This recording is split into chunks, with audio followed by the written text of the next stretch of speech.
이번 달 큐티 본문이 잠언인데요. 저는 개인적으로 이 잠언을 읽는 것을 자주 추천합니다. 왜냐하면은 이 잠언이 딱 31장까지 있지 않습니까? 그래서 매일마다 날짜에 맞춰서 한 장씩만 읽어 나가시면은 한 달이면은 딱 한 번씩을 읽을 수가 있습니다. 그래서 이 새 가족들을 양육할 때도 성경을 매일 읽어 나가는 습관을 들이기 위해서라도 이 잠언을 좀 읽어 나가기를 추천할 때가 있는데요. 이번 기회로 이 잠언을 매일마다 숫자에 좀 맞춰서 한 장씩 기본적으로 세팅을 해놓고 좀 읽어 나가는 그런 좀 습관이 생기길 바라는데요. 우선은 이 구약 안에서 잠언이 어느 정도의 위치를 차지하고 있는가, 이것을 간단히 좀 살펴볼게요. 여러분, 구약은요 크게 네 가지 부분으로 이루어져 있습니다. 크게 네 가지의 파트로 이루어져 있는데, 첫 번째가 모세오경이죠. 이 모세오경에는 총 5권이 있는데 무엇인지 아시죠? 바로 창세기, 출애굽기, 레위기, 민수기, 신명기, 이것을 첫 번째 파트, 즉 모세오경이라고 합니다. 그리고 두 번째로는 역사서가 있죠. 이 역사서에는 총 한번 저를 따라해 보시면 좋을 것 같아요. 여호수아, 사사기, 룻기, 삼상아, 왕상아, 대상아, 에스라, 느헤미야, 에스더.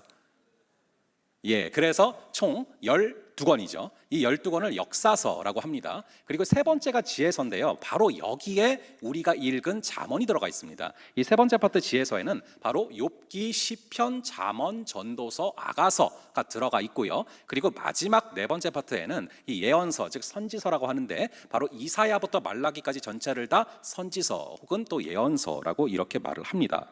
그런데 각 이 구약이 해당된 파트들이요 포커스가 조금씩 다릅니다. 어떻게 다르냐 하면요, 우선 우리가 읽은 이 잠언이 포함되어 있는 세 번째 파트, 즉 이 성문서, 또 이 성문서에는요 어떤 것들을 포커스로 하고 있냐면은 바로 이 현재를 초점으로 맞춰서 우리가 오늘날 이 현재를 어떻게 살아가야 되는가, 여기에 중점적으로 이 포커스를 두고 있습니다. 그러니까 과거, 현재, 미래 중에서 이 시점이 바로 현재에 집중되어 있다는 것이죠. 그리고 우리가 아까 봤던 첫 번째와 두 번째 파트, 즉 이 모세오경 그리고 역사서는 바로 과거, 현재, 미래 중에서 이 과거에 포커스를 맞추고 있습니다. 그러니까 하나님께서 나를 어떻게 구원하셨는가, 이것들을 묵상하고 이 하나님을 기억하라, 이것들의 포커스를 맞추고 있죠.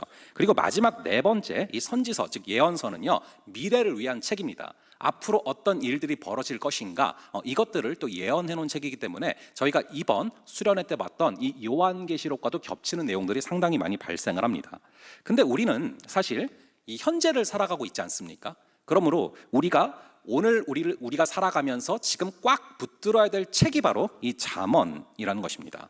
우리는 이 창조주가 아니라 피조물에 불과합니다. 그래서 한치 앞을 내다볼 수가 없고 당장 내일 무슨 일이 벌어질지 우리는 전혀 예측할 수가 없죠. 그래서 때로는 우리가 나도 모르는 그런 함정에 빠지기도 하고, 또 예상치 못했던 큰 문제에 봉착을 하기도 합니다. 그래서 오늘을 살아갈 때 나의 시각이 아니라 하나님의 시각으로 걸어가는 것이 굉장히 중요한데, 그것을 가능하게 해주는 책이 바로 이 잠언이라는 것입니다.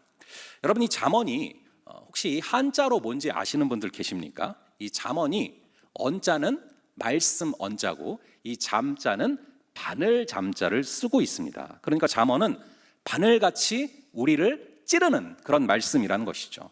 우리를 찌르고, 그래서 우리를 깨우고, 그래서 우리를 살리는 그 말씀이 바로 이 잠언이라는 것입니다. 그래서 이 잠언은 우리의 생각을 송두리째 뒤흔들어 버릴 수 있는 그런 힘을 갖고 있는 그런 책입니다. 그래서 현재를 살아가고 있는 내가 깨어있지 못하다, 그것은 영적으로 잠이 들어 있거나 아니면 영적으로 죽은 거 아닙니까? 그래서 우리가 깨어나기 위해서는 반드시 찔림을 받아야 되는데, 이 잠언으로 매일마다 한 장씩 읽어 나가면서 찔림을 받으면 우리의 영혼이 깨어나고 우리의 영혼이 살아날 수 있다라는 것이죠. 그런 책인데, 이 잠언을 한자로 보면은 이 바늘 잠자를 썼는데, 영어로 보시면은 뭐라고 써 있죠? proverb라고 써 있죠. proverb라고 써 있습니다. 이것은 pro와 verb의 합성어인데요, 이 pro라는 것은 앞을 얘기하고 있죠.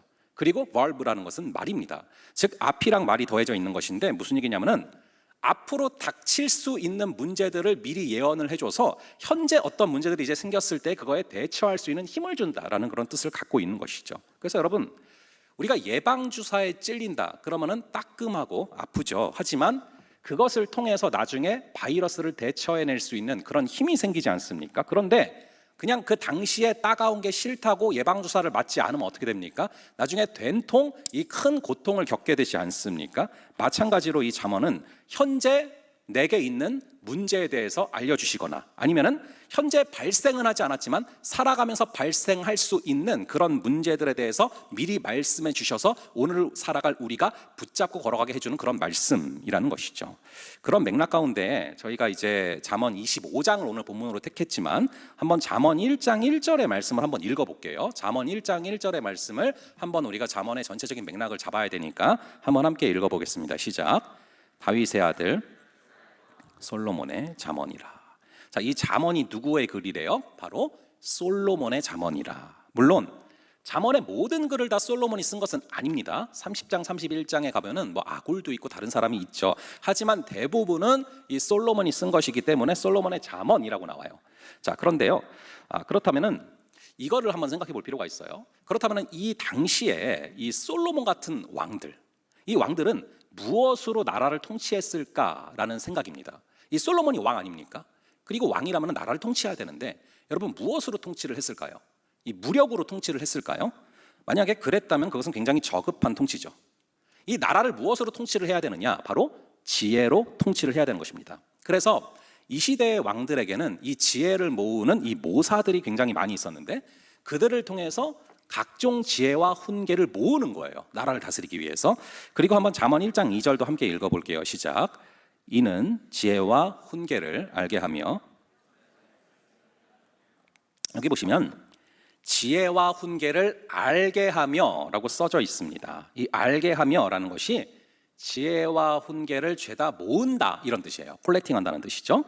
그런 것이라면은 뒤에 나오는 깨닫게 하며라는 동사가 하나 더 있어요. 이 동사는 모은 것들을 분류하는 작업을 한다라는 것입니다. 그러니까 뭐가 더 낫고 또 뭐가 더 적합한지를 분류하는 그런 작업, 그게 바로 깨닫게 하며입니다. 그러니까 알게 한다라는 것은 우선은 무조건 지혜들을 다 모으는 것이고요, 깨닫게 한다라는 것은 그 중에서 나에게 뭐가 더 적합한지, 지금 오늘날 오늘 이 시대에 또 나의 삶에서 뭐가 더 적합한지를 분류하는 작업, 그것이 깨닫게 하며예요. 그래서 그렇게 모으고 그리고 분류한 다음에 그 다음에 어떻게 하냐면은 1장 3절도 한번 보겠습니다. 1장 3절을 한번 함께 읽어보겠습니다. 시작.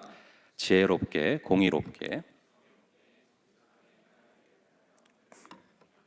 여기서 훈계를 받게 하며라고 나와 있어요. 이 받게 한다라는 말이 이 원어가 가지고 다닌다라는 뜻입니다. 가지고 다닌다, 즉 소유하고서 나간다 이런 뜻을 갖고 있거든요.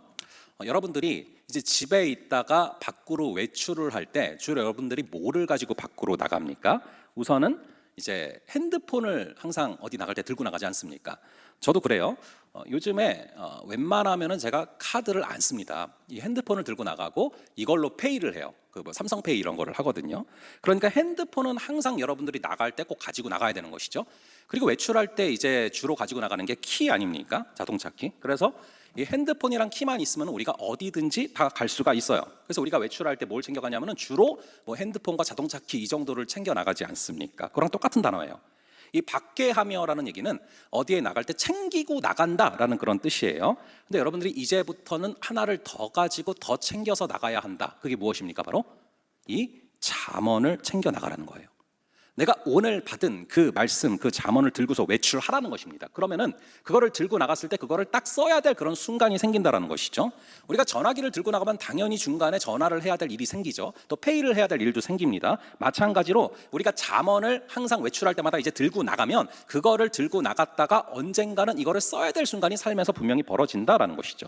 우리가 살면서 보면요, 어느 순간 나도 모르게 지혜를 발휘해서 이렇게 신속하게 선택을 해야 되는 순간이 갑자기 찾아오기도 하고요, 지혜를 발휘해서 이 문제를 해결해야 되는 순간이 예상치 못하게 다가오기도 합니다. 그래서 가지고 다녀라 라는 것입니다. 자, 그런 맥락 가운데 이 잠언을 읽어 나가셔야 되는데, 그래서 원래는 제가 오늘 이 잠언 1장을 쭉 설교를 하려고 했었어요. 그런데 지난 요한계시록 사경회를 하면서 잠언 25장을 좀 더 빨리 전해야 된다라는 그런 좀 경각심이 생겼어요. 그래서 오늘 본문을 제가 25장으로 읽은 것입니다. 그래서 그런 맥락 가운데 25장을 보시면 되는데, 한번 25장 4절을 볼게요. 25장 4절이 25장에서 가장 핵심이 되는 센턴스라고 볼 수 있어요. 25장 4절을 함께 한 목소리로 읽어보도록 하겠습니다. 시작.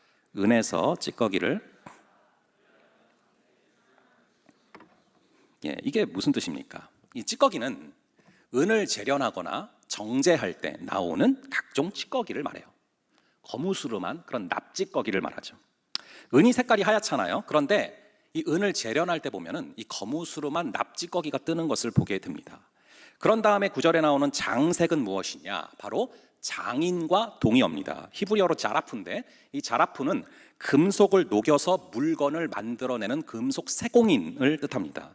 이 단어에 대한 뜻을 알고서 우리가 좀 적용을 해보면 어떻게 적용할 수가 있죠? 은에서 찌꺼기를 빼내세요. 그러면은 주인에게 쓸만한 그릇이 나올 것입니다. 이런 뜻이죠. 뭔가 좋은 말 같은데 이걸 그럼 우리 삶에 어떻게 적용을 해야 됩니까? 잠언을 읽을 핵심이 그거거든요. 이거를 나의 삶에 어떻게 적용할 것인가? 이것을 한번 우리가 훈련을 해보는 것입니다. 우리 한번 25장 1절을 볼게요. 25장 1절 말씀 한번 함께 읽어보겠습니다. 시작. 이것도 솔로몬의 솔로몬의 잠언인데 이것을 히스기야의 신하들이 편집을 했대요. 오늘 본문은 25장 전체적인 맥락 가운데 살펴보셔야 되는데 25장의 맥락이 뭐냐? 왕의 삶을 그리고 있는 것입니다. 그리고 이어서 25장 2절을 볼게요. 25장 2절 함께 읽어보겠습니다. 시작. 이를 숨기는 것은 하나님의 영화요 이를 살피는 것은 왕의 영화니라. 자, 2절을 보니까 이를 숨기는 것이 하나님의 영화라고 나와 있어요. 하나님은 종종 놀라운 지혜들을 숨기실 때가 있기 때문에 보통 사람들은 찾을 수가 없고 하나님의 계획을 이해할 수 없을 때가 있다라는 것입니다. 그런데 뒷부분에 보니까 왕은 하나님의 뜻을 살피고 발견하게 된다라는 것이죠. 이어서 3절을 읽어볼게요. 3절 읽어보겠습니다. 시작. 하늘의 높음과 땅의 깊음 같이 왕의 마음은 헤아릴 수가 없느니라. 자, 왕의 마음은 높고 깊어서 보통 사람들이 헤아릴 수 없는 지혜가 있다. 그렇기에 왕은 축복되고 견고한 삶을 살아가는 것이 정상인데 이런 왕의 삶을 파괴하는 한 가지 문제가 있어요. 5절에 보니까 왕의 삶에 들어와 버리는 악한 자가 있는데 왕의 삶이 축복을 받고 그리고 승승장구하는 것을 가로막는 문제를 갖다가 악인이라고 표현을 하고 있습니다. 악인이 무엇입니까? 앞에서는 살살거리지만 뒤에서는 자기의 이익을 챙기는 그런 역적이죠. 그래서 왕이 받아야 될 축복을 가로막고 왕의 삶을 파괴하는 것이 악인이에요. 이것을 독자들이 이해하기 쉽게 하려고 은에 섞인 찌꺼기라는 그런 이미지를 사용하고 있는 것입니다. 은은 원래 고급인데 거기에 찌꺼기가 끼는 순간에 이 은의 순도는 떨어집니다. 그리고 그때부터 그 그릇은 더 이상 최상급으로 볼 수가 없게 되는 것이죠. 그처럼 왕아, 너의 삶이 원래 고귀한데 이 악인이라는 찌꺼기가 끼면은 이 삶은 위험에 처하게 되고 가치가 떨어진다. 그러니까 은에서 찌꺼기를 제하여 버려라. 그러면은 귀한 그릇이 될 것이다. 이 메시지를 눈에 보이는 그림 언어로 표현을 한 것입니다. 우리 한번 오늘 보면 5절의 말씀을 다시 한번 함께 읽어볼게요. 오늘 보면 5절의 말씀 함께 읽어보겠습니다. 시작.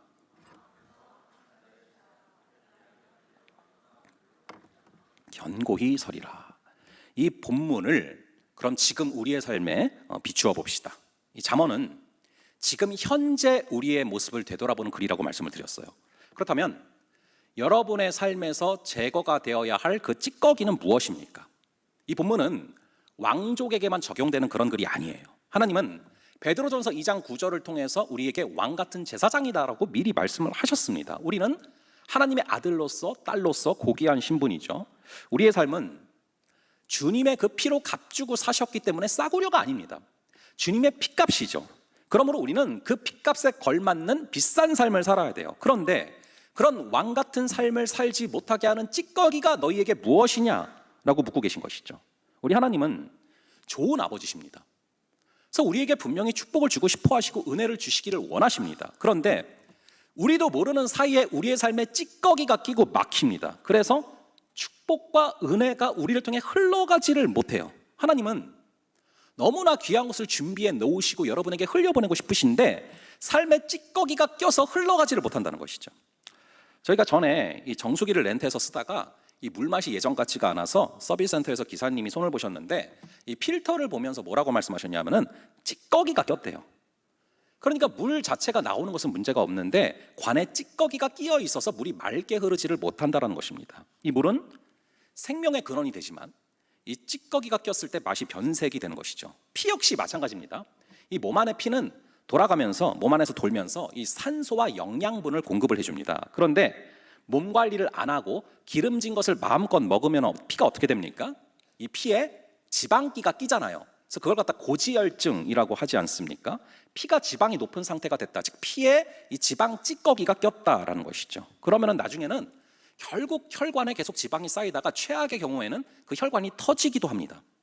이 피 자체는 소중한 것이거든요. 이 피를 통해서 생명이 전달됩니다. 그런데 거기에 자기도 모르는 사이에 찌꺼기가 껴버렸다라는 것이죠. 우리 하나님은 좋은 아버지세요. 자신의 하나밖에 없는 아들까지 주신 분이 무엇을 안 주시겠습니까? 이렇게 엄청난 축복이 기다리고 있는데 우리의 삶에 찌꺼기가 껴서 그것이 흘러오지를 못하고 있다는 것이죠. 어떤 사람은 원망이라는 찌꺼기가 가득 차 있어요. 그래서 입만 열면 원망이라는 말이 쏟아집니다. 그리고 어떤 사람은 분노라는 찌꺼기가 쌓여 있습니다. 그래서 어찌나 그렇게 화를 잘 내는지 그 찌꺼기 때문에 가정이 평안하다가도 그 사람이 화를 한 번 내면은 그 평안이 깨지는 거예요. 왜 그럴까요? 이 분노라는 찌꺼기가 껴있기 때문에 그런 것이죠. 어떤 사람은 미움이라는 찌꺼기가 가득 차 있습니다. 그래서 삶에서 사랑이라는 열매가 나와야 되는데 계속해서 불량품이 나오게 됩니다. 어떤 사람은 욕심이라는 찌꺼기가 껴 있어요. 그래서 나의 삶에 하나님이 예비하신 축복을 누리지를 못하게 됩니다. 여러분은 어떤 찌꺼기가 껴 있습니까? 오늘 말씀을 보면서 그것을 준엄하게 하나님 앞에서 살펴볼 수 있기를 바랍니다. 우리 한번 베드로전서 2장 1절을 보시면은 여기에 대표적인 찌꺼기 5가지가 나와 있는데 순서대로 보시면은 악독, 기만, 외식, 시기, 비방이라는 대표적 찌꺼기 5개가 나오고 있습니다. 여기서 첫 번째로 나오는 게 악독이죠. 이 악독이 무엇입니까? 바로 악하고 독한 것이죠. 어떤 사람을 용서하지 않으려고 하는 그런 고집스러운 의지와 마음을 뜻합니다.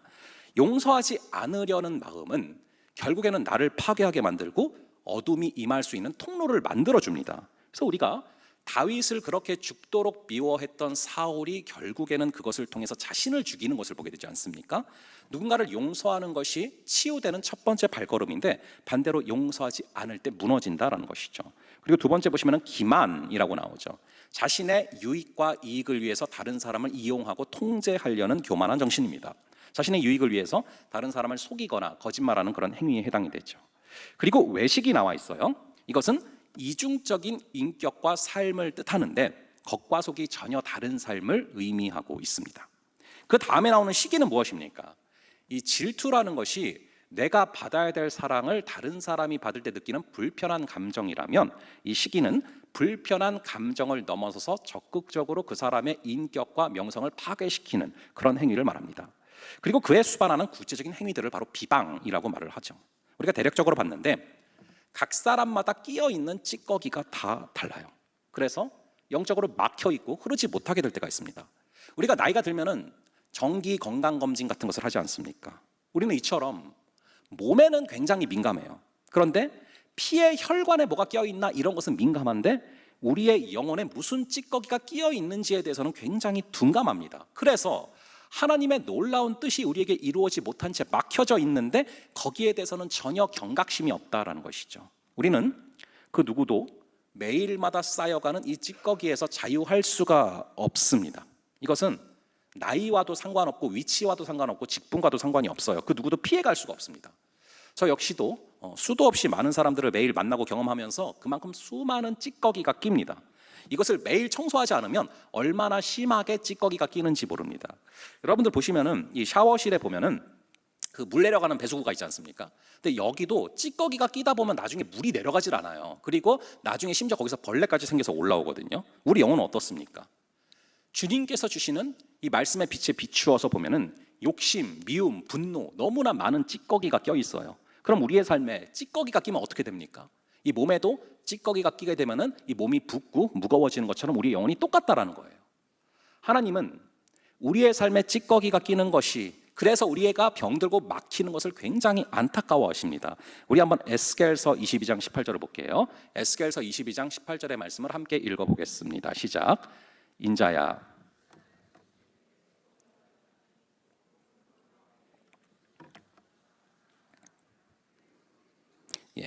보잘것없던 이스라엘을 택하고 축복하셨는데 점점 시간이 흐르면서 우상숭배, 물질주의, 음란이란 찌꺼기가 가득 찼어요. 그래서 이스라엘을 보면서 너무 안타까워하시는 것입니다. 하지만 하나님은 안타까워하시고 그냥 마치시는 게 아니라 하나님은 우리를 사랑하시기 때문에 이렇게 막힌 게 있고 찌꺼기가 있으면 그냥 두지를 않으신다는 거예요. 처음에는 빼내야 된다, 빼내야 된다 권고하시죠.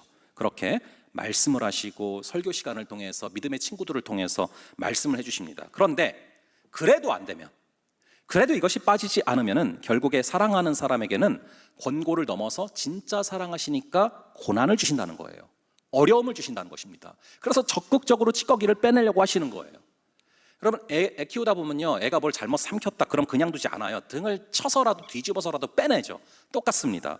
이 의사가 혈관에 독이 쌓이면 가만둡니까? 그 생명을 살려야 되기 때문에 수술을 하죠. 그렇기에 눈물로 권고했는데 그래도 안 되니까 가뭄을 주시고 기근을 주시고 전쟁을 주시고 포로로 끌려가게 하셨다라는 것을 에스겔서에서 말을 하고 있는 것이죠. 우리 에스겔서 22장 21절과 22절 두 구절을 한번 함께 읽어볼게요. 두 구절을 함께 읽어보겠습니다. 시작. 내가 너희를 모으고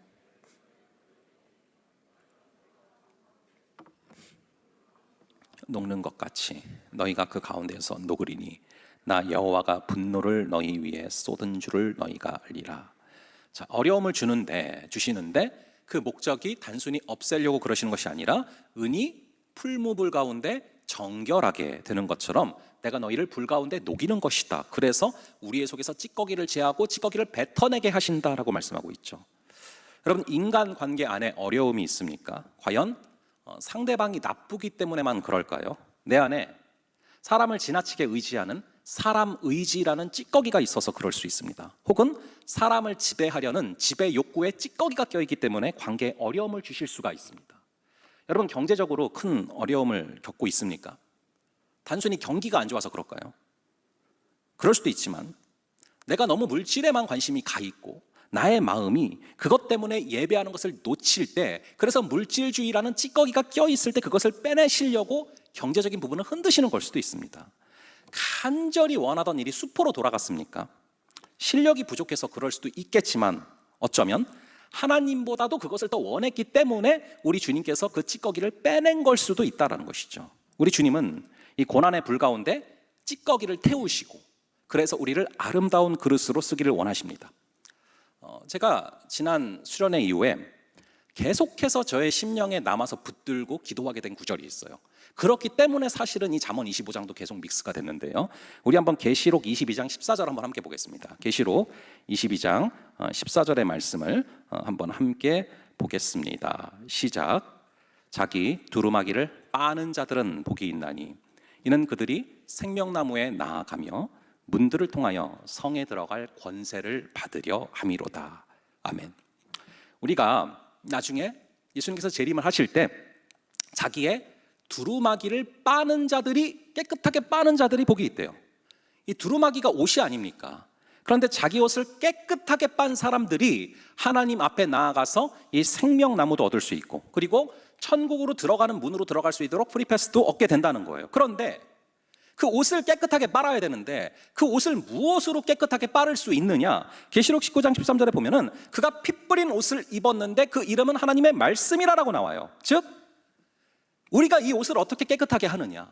우리의 의복을 어떻게 깨끗하고 하나님의 나라에 들어가느냐? 바로 예수님의 피를 뿌려야, 그 예수님의 피가 뿌려져야 우리가 깨끗하게 씻겨지는데, 그 피가 어디서 나오냐? 바로 하나님의 그 말씀으로 말미암아 이 말씀에 찔릴 때마다, 이 말씀을 펼칠 때마다 거기서 부어지는 예수의 보혈로 말미암아 우리의 옷에 피 뿌려지고, 그렇게 피 뿌린 옷을 입은 자마다 하나님의 천국에 들어갈 그런 권세를 얻게 된다라고 말씀하고 있는 것입니다. 간절히 바라기는 날마다 말씀을 읽고 말씀의 찔림으로 말미암아 피 뿌린 옷을 입어서 깨끗하여지는, 이 찌꺼기가 제하여지는 그 은혜가 있기를 주님의 이름으로 축원합니다.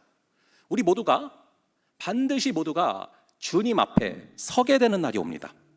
그때 모든 인류가 주님 앞에 서서 일렬로 서서 심판을 받는 장면이 계시록에 나오고 있어요.